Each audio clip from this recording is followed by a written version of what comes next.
You've had a busy week. I have a busy life, and I think you keep it that way if you want to keep it. Listen, we we we've got a quantum of energy. We've got to spend it, Andrew. That's true. Use it up.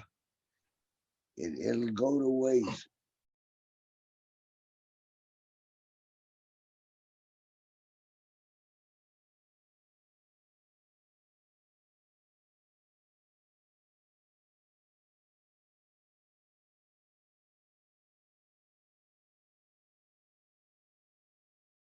Thank you both for joining me again. And when we put this online, I don't know if people didn't see the last conversation that we had, and I'll post a link to it in the comment section below to reintroduce us all. My name's Emily Loeb, and I run the Gendler Grapevine Project, which is a sunset project dedicated to supporting social justice and environmental initiatives in Jewish organizations around the country. And today I'm speaking with Ambassador Andrew Young, who worked alongside Dr. Martin Luther King Jr. during the Civil Rights Movement, and then went on to become the congressional representative for the 5th District of Georgia, the United States Ambassador to the United Nations during the Carter administration, and the mayor of Atlanta. And my uncle, Rabbi Everett Gendler, who dedicated his rabbinical career to recognizing and celebrating the deep connections between Jewish tradition, social justice, and the environment, and then translating those ideas into action. And they met at an interfaith, interracial prayer vigil in Albany, Georgia in 1962. And during our first discussion a couple of months ago, we spoke at length about the connections between the Jewish and Black communities during the Civil Rights Movement. And so I thought today I would start by asking you both about how people viewed the Civil Rights Movement at the time it was happening. And many people look back to the Civil Rights Movement and wonder how anyone could have opposed it. But they may not always understand that in the 1950s and 60s, participating in the movement was radical, dangerous, and illegal. And so, Ambassador Young, when you started working with the Civil Rights Movement, what did you think you could accomplish? What was your end game? And when did you feel like, wow, maybe we can get somewhere with this thing? Well, I think that, I grew up believing in America. And I didn't think of it as doing anything illegal. And when Martin Luther King spelled it out at the March on Washington, almost everything he said was directly taken from the Constitution. And it was a deliberate on his part to tie the civil rights movement to the goals and desires and visions of the founding fathers of this nation. And so there was always a testing that in Georgia, they did not pay as much attention to the Constitution as they did in other states. And so we were challenging the state's interpretation of the laws of the land. But we were confident that under the Constitution, what we were doing and what we were saying was not only legal, but morally and spiritually sound. And it was patriotic. Did you always feel like you were going to get to the end, that you were going to achieve your goals? I always did. And it's, I may have said this before, but, I grew up in New Orleans and the Nazi Party headquarters was 50 yards from where I was born. And so from 4 years old on, I was watching people they didn't have any air conditioning in those days. And so the windows were open and you could see the people in the black shirt tiling Hitler. There was a big swastika out. And I had to go past there just about every day because my aunt lived 2 doors beyond the headquarters. But my father told me in 1936 And I remember because it was the year of the Berlin Olympics. And he said that the white supremacy is a sickness. And he said, you know that God created of one blood all the nations of the earth. They don't want to admit that. But that's their problem. That's not your problem. And that you can do whatever you can to help sick people, but ultimately, and he was a dentist, and this was a predominantly white neighborhood, but he was the only dentist around. People wouldn't come to him in the daytime; they would come to him late at night, though, if the teeth were hurting. But growing up in that area where there was an Irish grocery store on one corner, an Italian bar on another, I felt like I was born into the United Nations. Yeah. And that the purpose of being born into a neighborhood like that was to learn to work out problems. Actually, the fact that I survived and never had any really serious or unpleasant experiences, I probably should consider a miracle. But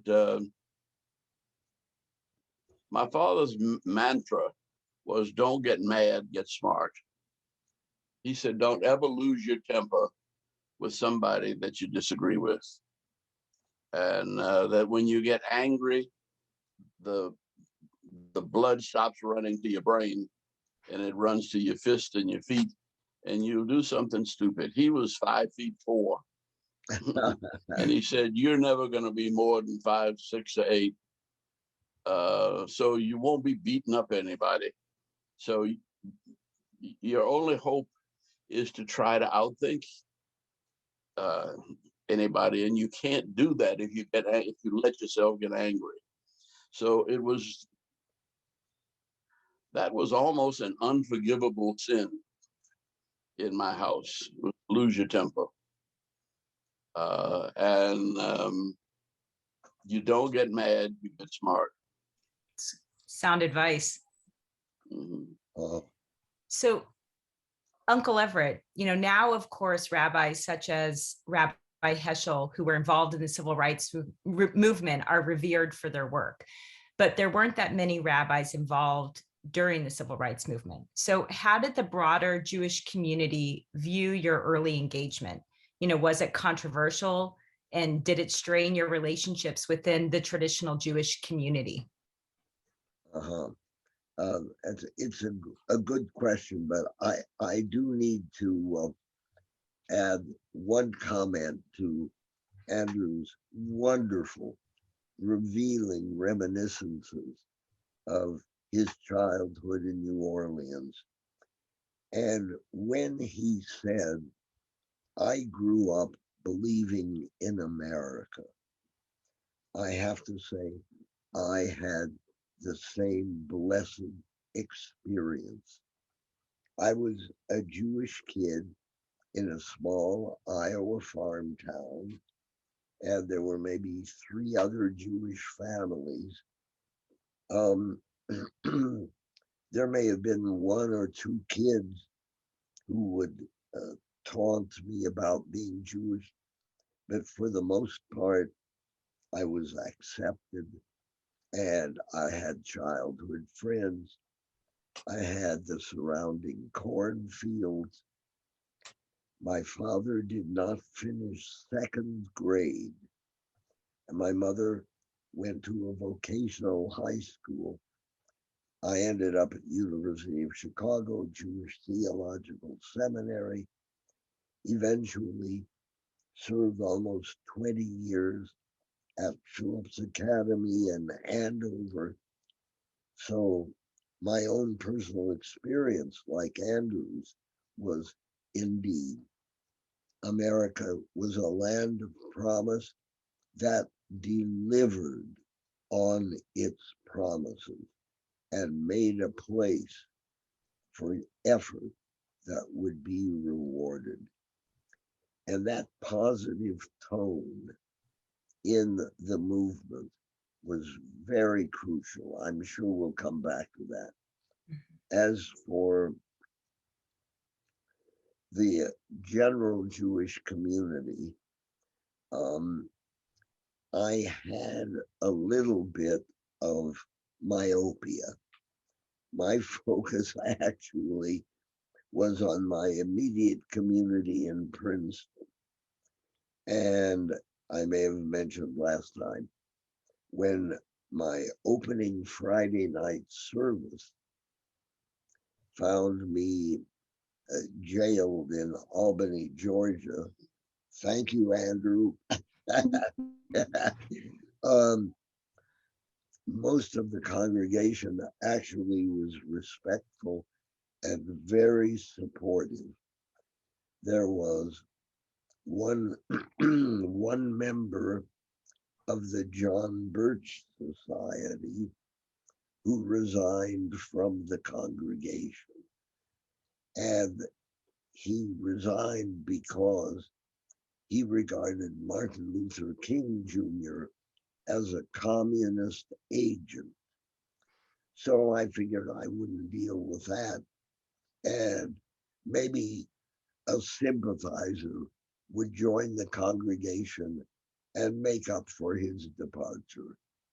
Um, I assumed that the larger Jewish community would be sympathetic to those of us who had taken the risk of these of, of participating in these demonstrations. I was really quite surprised to see that a national Jewish newspaper in Indianapolis published a very critical comment when we when some of us came down to Birmingham, and they said that we had jeopardized the position of the merchants in the Birmingham Jewish community, and that we would be better off to work in our local parishes and stay out of their affairs. So there was some criticism. I want to mention one other amazing feature, though, of how communities reacted in those years, partly because of Albany, Georgia, and then when we came as official representatives of the Rabbinical Assembly to Birmingham at the time of the police dogs and fire hose, the NAACP chapter in Oklahoma City invited me to come speak that autumn about the civil rights movement. Wow. I mean, that shows you what communities were like in those years. I mean, Dr. King and Andrew, uh, without asking, evoke 19 rabbis officially sent by the Rabbinical Assembly to Birmingham at a time of crisis, and an NAACP chapter invites a rabbi from Princeton, New Jersey to come speak. So, what I would say is that the broader Jewish community did indeed learn and become more supportive. And meanwhile, the sense of camaraderie that invoked and affirmed both the Constitution and the Hebrew prophets. That combination was that outpouring of the Spirit from which Andrew and I were both blessed and bathed in abundance. Is there anything that you look back on from the civil rights movement and wish you had done differently? You know, Oh, yeah, Ambassador Young. no, I think that I have almost no regrets. It was I say I grew up in that neighborhood, but I never was looking for trouble, and I never had any trouble. When I went to other neighborhoods or when I went downtown shopping, it I wasn't aware of it at the time, but I guess most of the department stores were owned by Jewish companies. And we were treated different by some members of the management. And it was largely based on relationships. If you were a good customer, you got treated better. But the only thing I got angry about was whenever I went downtown shopping, even to go to the dental supply to get something for my father, they made me put on a shirt and tie. Because they said if you're not obviously well dressed, they'll accuse you of shoplifting. And so those were things that I had to be conscious of. And I resented that a little bit, but overall, I learned that that people were people, and a lot of people that good people who were nice to you happened to be Jewish. Now, I don't know whether we covered this before, but my grandmother's maiden name was Jernowski. No, we didn't cover this. And she was, well, she was a very hardworking woman who had 5 children of her own, but she raised 11 children because she had a house big enough to cram them in. But they were all girls. And I never quite understood how that worked. But people are people. And the community that was most sensitive and moral and decent, I guess I happened to learn, were mostly Jewish. And when I was about 12 years old, even the first interracial meetings I went to, this was right toward the end of the war, were the, what was it? Planned Parenthood. National Conference of Christians. Planned Parenthood and National Conference of Christians and Jews. And those were the first 2 interracial meetings I ever attended. Wow. And I went with my parents, and I think they wanted me to go because it was integrated. But they were not shy, nor were they too aggressive. But they did what they thought was right, and they encouraged my brother and I to tag along. In fact, they dragged us along. Most of the time we didn't want to be there. But they wanted us to make sure that we didn't think of all white people as bad people. Mm. Uncle Everett, how about you? Is there anything you look back on and think you would have done it differently, or no regrets?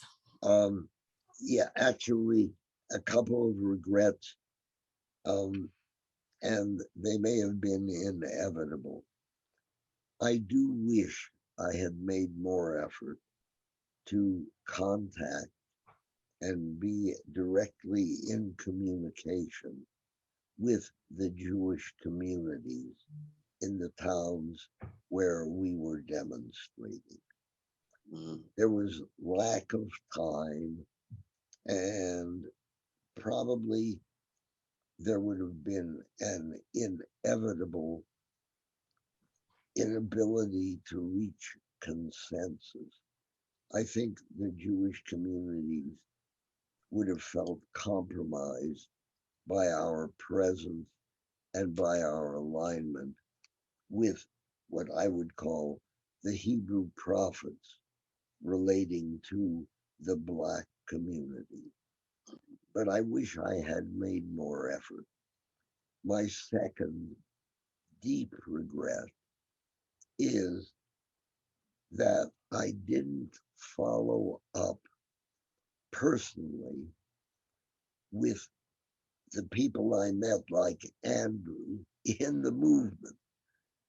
There was so much else to do with the congregation, so many intellectual issues of theology.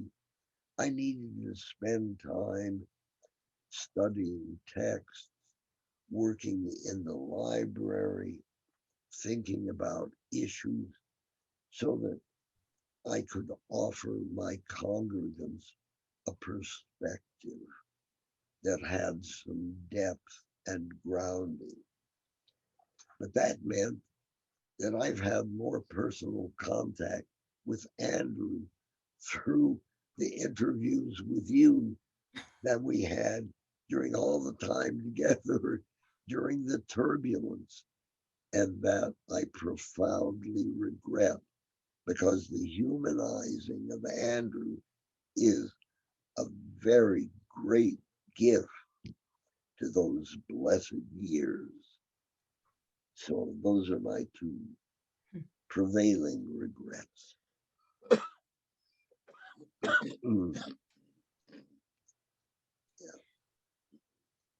So for both of you, Dr. King's assassination was followed by dramatic social and political changes, and a lot of long fought for laws were finally passed. And yet his death, caused a vacuum within the movement and organizing in general. And how did your life and work change after the events of 1968? Well, Dr. King, the night before he went to Memphis, was in New York, and we had a small meeting with Harry Belafonte, John Conyers, who was a congressman from Michigan, and Dick Hatcher, who was mayor of Gary, Indiana, and myself. And he was just talking about the importance of getting the energy of the movement into politics. And I think that's probably what led me to politics, was that we couldn't keep his movement going as it was. And we were trying to get people to run for Congress. We thought that was the next step. Nobody wanted to run, so it was Harry Belafonte said, "Well, Andy, like you running for Congress."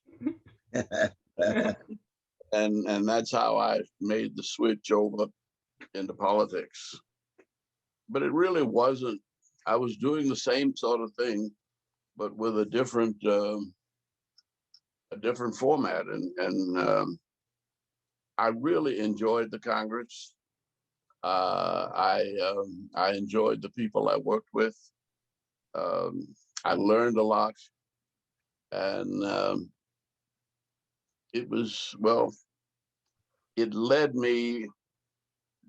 Well, I was in Congress for 2 terms, and then Jimmy Carter asked me to go to the UN, and that's when I began to have problems um, with the UN and with the State Department, because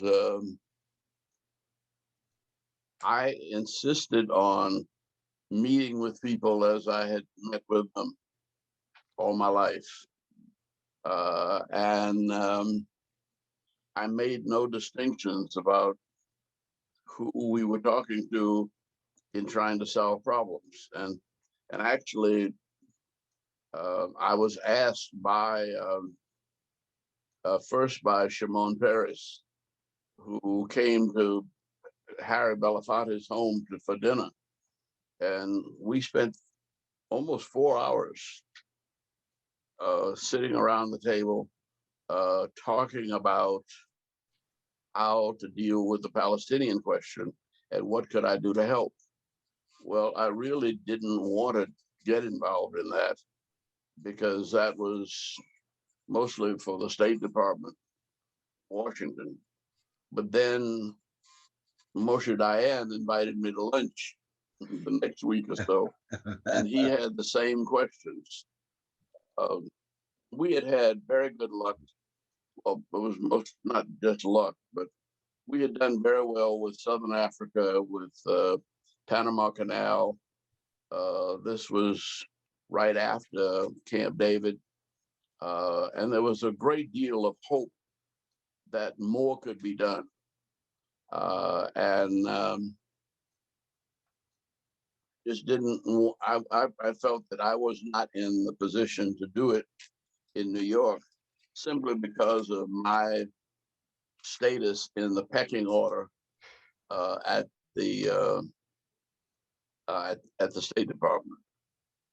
And I think that what happened was that the Committee on Palestinian Rights decided that they would bring their case to the UN Security Council during the month that I was the chair. And I was meeting with them, but I was meeting them with them to try to explain to them that while their resolution was a good one, and that all the things we wanted them to say, that it really couldn't be negotiated through the United Nations. It had to be a direct conversation between Israel and the Palestinians. And I was meeting with them to explain to them that I didn't want to veto this, and I would hope that they would withdraw it and take the time and move a little slower. But it didn't work that way.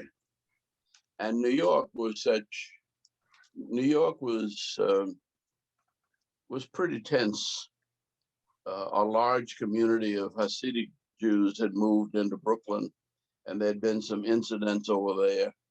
And it would have just been very, very bad for everybody concerned if I had had Jewish demonstrations against me and people from Harlem and Brooklyn coming down for me. And so as soon as I realized what was going on, I went to the president. Well, I went to the Secretary of State, and I gave him my resignation. And President Carter said, "But he didn't appoint you. I appointed you." I said, "Yeah, but you wouldn't have accepted my resignation." But it was not.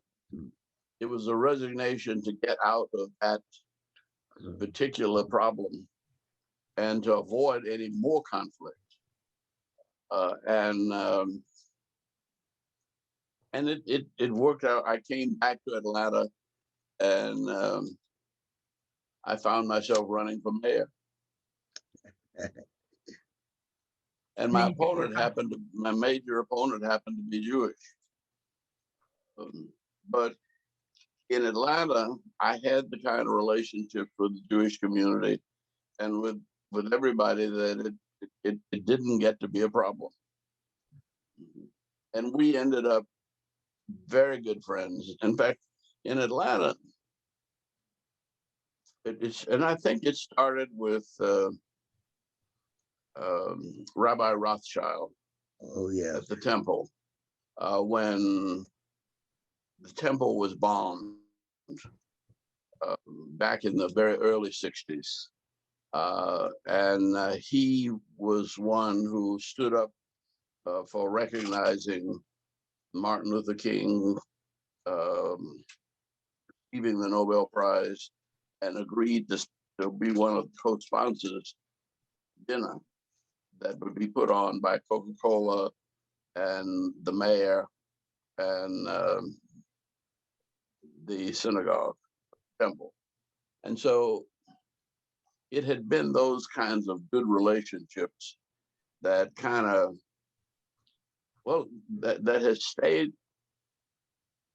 I mean, right now, the past election probably would not have come out the way it did if John Ossoff and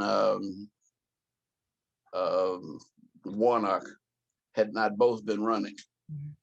And it was the fact that they were running together for 2 Senate seats that each one helped the other.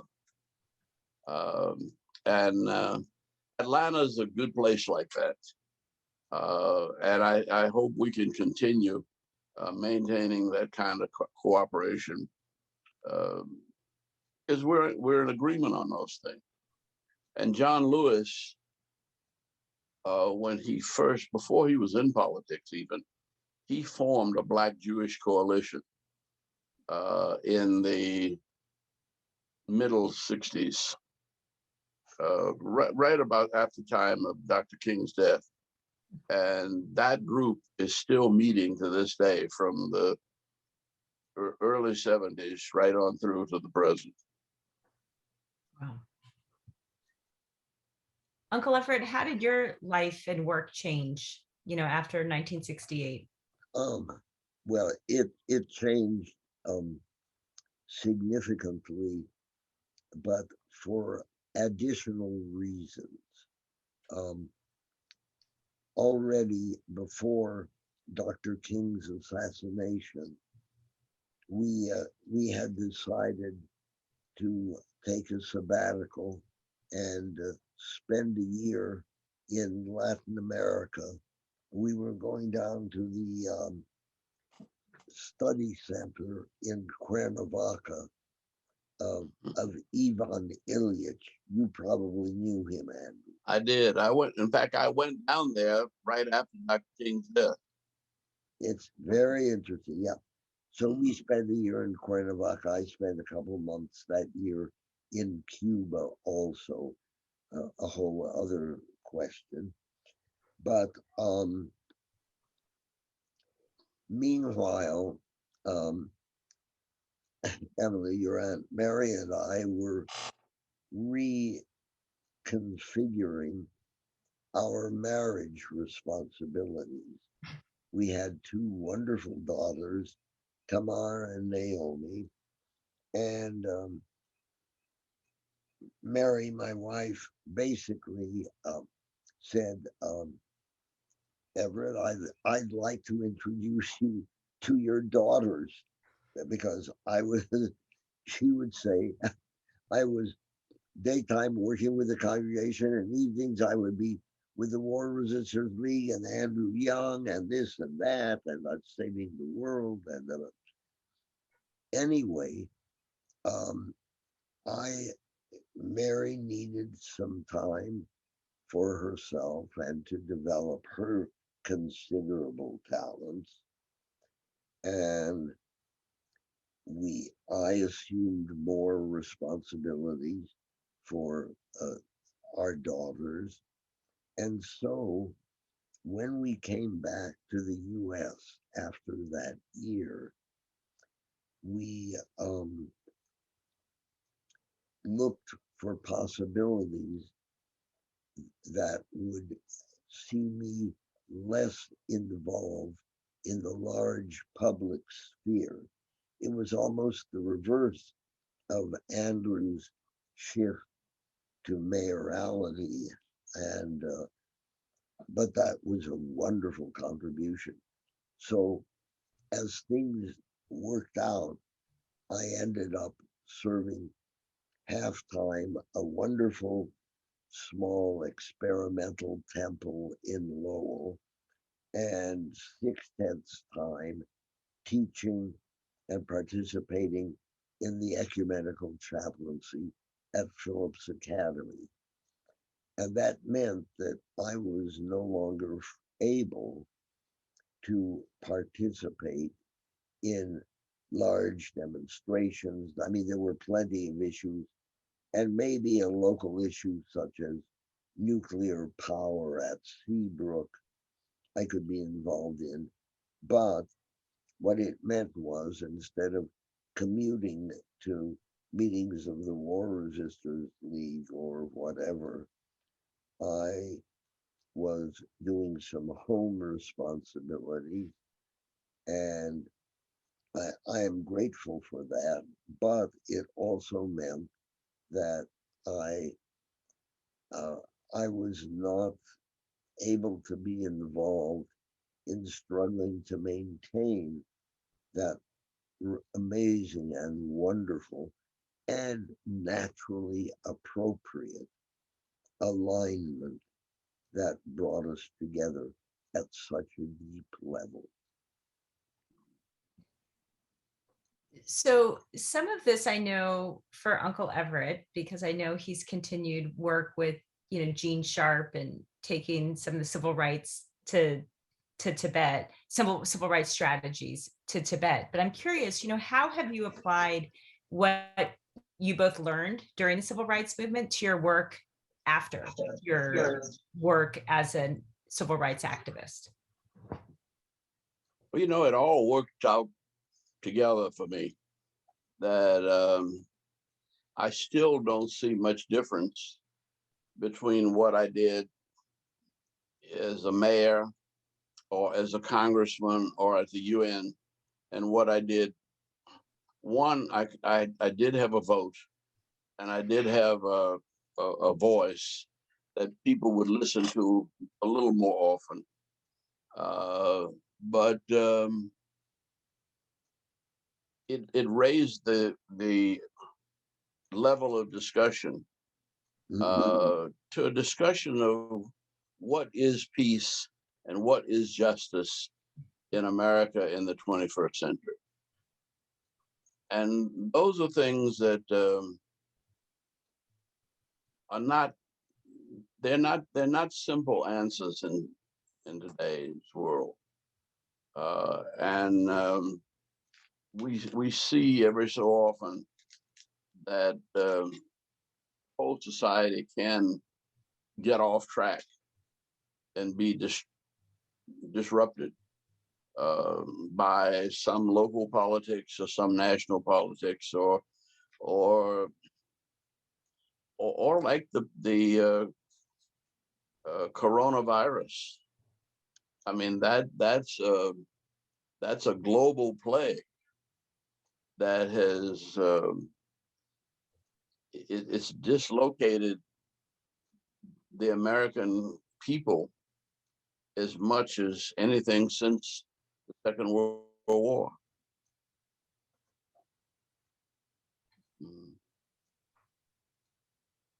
But that's what you have to work with. That becomes the crisis. That becomes the issue. That becomes the message of the moment.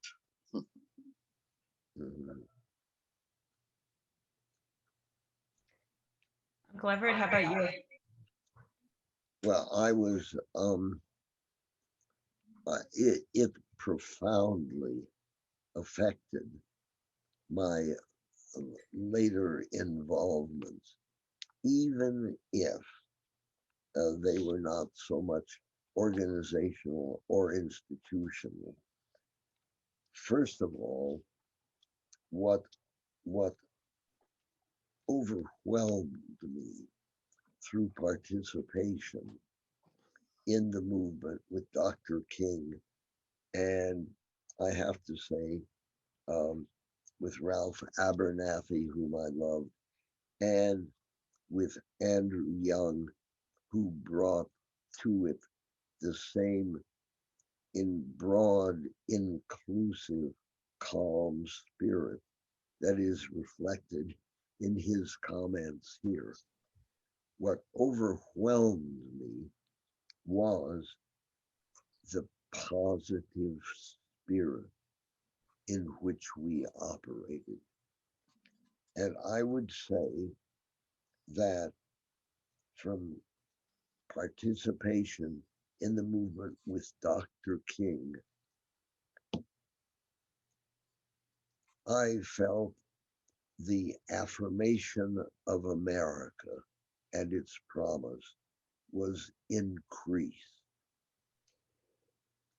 And those who confronted the movement, I know from some of the personal testimonies of its opponents, they also felt uplifted.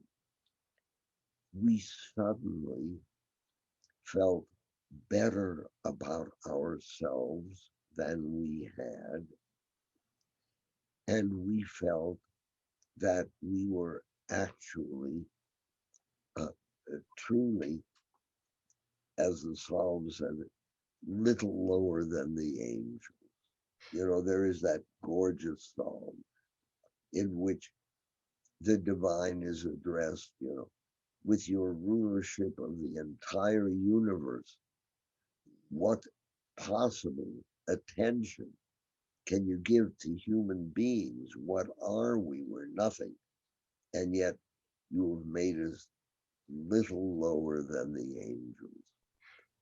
We felt that. Oh my God. And the opponents felt that. And all of us were bathed in and elevated by that affirming positive spirit. And I tell you, at moments of darkness and discouragement, I can still summon that spirit. That has, I know that has affected Andrew's work, and it's been affirmed by his electoral triumphs. And I know that the spirit of my own involvement has included that, and that um, has both it's given me sympathy for the current movements, but also concern that in the condemnation of America as somehow incorrigible or suffering from original sin, we are precluding or diminishing the possibility of everyone coming together to change. That's got to be based on affirmation of the surroundings and the human spirit, both in need of correction, but both in need of affirmation. And the second way in which I carried with me that spirit was greater involvement in the power dynamics of nonviolent resistance. And there, the work of Gene Sharp was instrumental. I annually taught a course at Phillips Academy on nonviolence in theory and practice. And that was a very dispassionate, critical look at nonviolence and how it entered the realm of power and could be effective, and at the same time, a critique of its limitations, its difficulties. And then post retirement, when Mary and I were guided to involvement with the Tibetan exile community of the Dalai Lama, we we brought to the Tibetan exile community in India. We couldn't do it in occupied Tibet, but we brought to the Dalai Lama's community in India lessons from the civil rights movement and Dr. Sharp's work on theories of power. And for more than 20 years, we were blessed with sufficient health, strength, and resources to commute maybe 15, 18 times to India, leading workshops and helping that community develop a community-wide education program on strategic nonviolent struggle. So in those ways, my life was permanently affected for the better, for blessing, by the experience of the movement. Very good. Yeah. Thank you, Andrew. It Mhm. it was the broader mission. Well, it never ends. It doesn't. It continues to expand, and it also continues to contract. I mean, I like to think of the virus as going to a submicroscopic level, Yeah. where we're still battling um, the evils of, well, I guess I shouldn't even call it evil. It's the uh, effort on the part of humanity to coexist on this planet with all of other creatures of the Lord. Yeah. Yeah, that's true. We exist in a wider context, and here the environmental movement has added a dimension that constantly clamors for our attention, and we need to respond to that also. But again, as you point out, in recognition that this is Derech Eretz, the way of the world, and Mhm. yes, in that amazing balance, what appears malevolent from one perspective has to be recognized from another. Hmm. It's a wild venture, and we're fortunate to be participants in it so far. Yeah. You know, social change can be all encompassing. And um, Ambassador Young, what are some things that have been helpful to you to balance your political and social activism in your personal family life?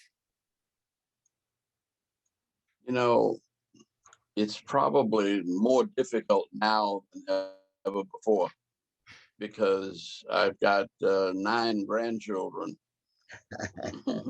that are all now of age where they all feel comfortable in challenging me on anything and everything. And it's I, I I long for the days when there was a patriarchy where everybody had to respect one at the head of the table. Mm. But you know, it really is frustrating sometimes because uh, the kids are so smart; they know so much, and it's a constant challenge to keep up with them. and you put them in the hands of the Lord too. And Uncle Everett, you sort of spoke to that, where you said you almost took a step back to help with Naomi and Tamar and let Aunt Mary go and get a PhD and pursue her academic and professional goals. Yeah, they and I have to say that how fortunate I was to have been nudged, encouraged, coerced into that. Yeah, I didn't come to it on my own, alas. But there are a couple of other elements I should mention, and as obviously is the case with Andrew, it's good to have a love relationship that persists over the decades. And fortunately, however impulsive your aunties and my early courtship days.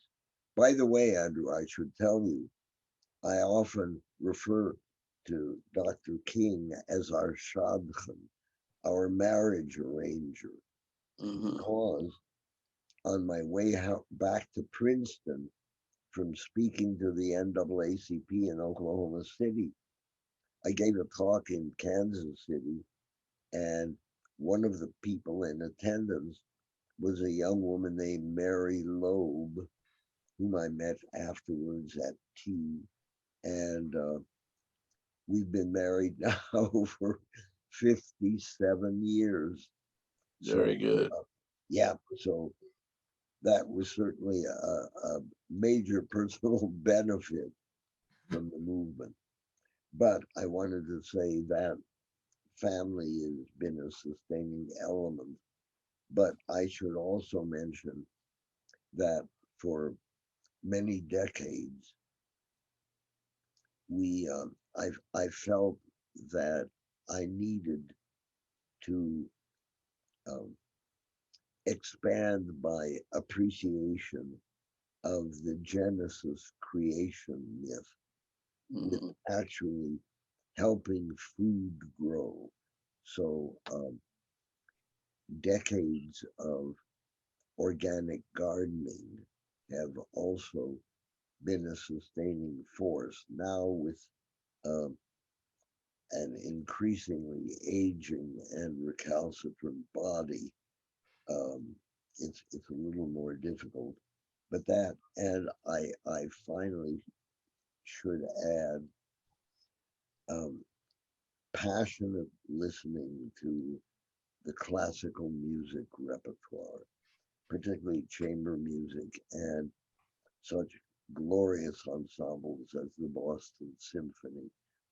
That extreme indulgence has also helped preserve what there is of my sanity for the delights and challenges of, yes, we have 5 grandchildren, Andrew, and they are indeed very independent projectiles, aren't they? Wow. And we didn't have to place them in the hands of the divine. That's where they were. We were under the illusion that they were our hands. No way. Yeah. But we were fortunate to be trustees for a short while. So my final question is sort of about looking forward. And despite the huge impact that the civil rights movement had on society, making society more equitable, we clearly have a lot of work left to do. And how do you keep from feeling discouraged? And how do you help young people feel empowered that they can actually solve some of these seemingly intractable problems? Well, I think that you start out realizing that you can't solve it, Exactly. but that you can live with them and that you can learn from them. And that I don't know whether there will ever be complete peace on earth where everybody will agree to everything about anything. But I think that there are greater truths that bind us together, and that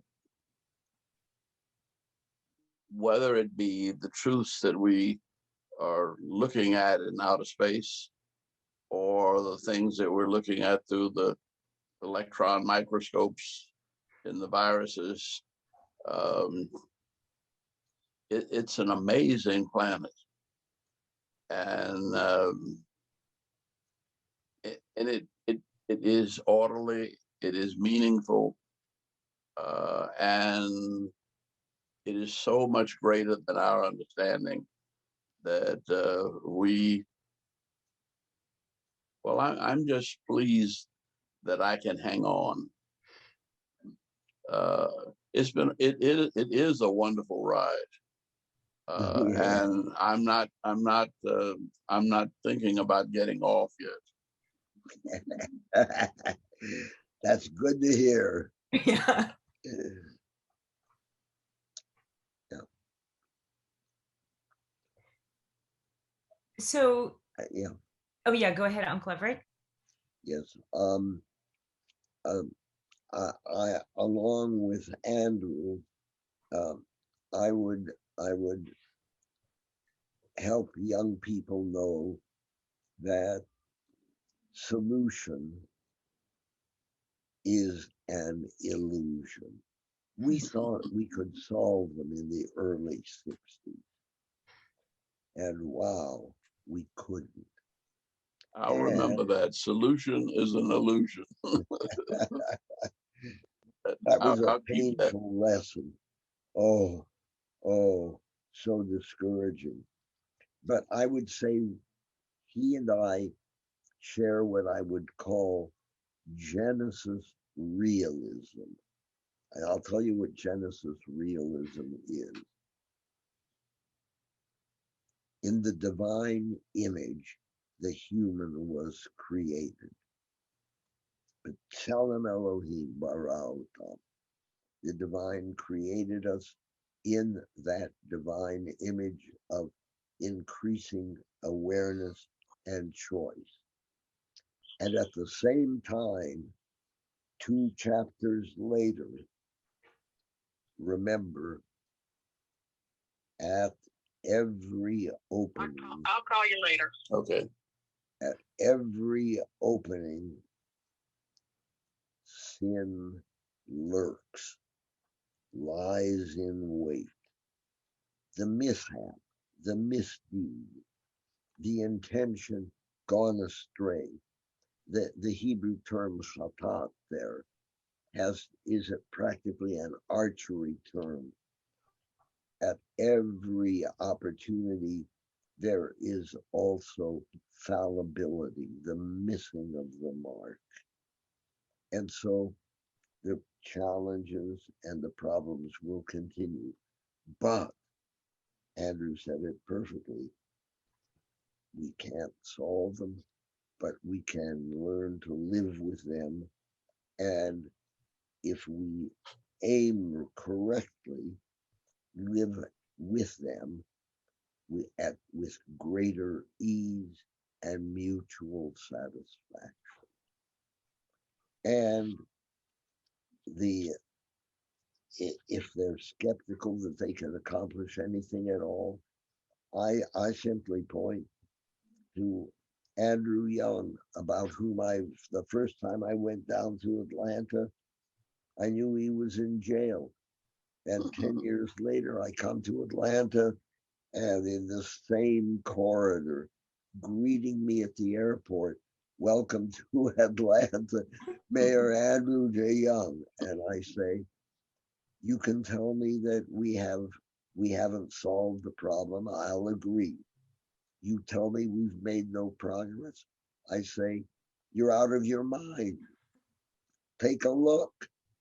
So that's will keep working because every small achievement yields great satisfaction. Amen. And that's the calculus we need to make and keep in mind. Yeah. Very good. Well, Uh, thank you.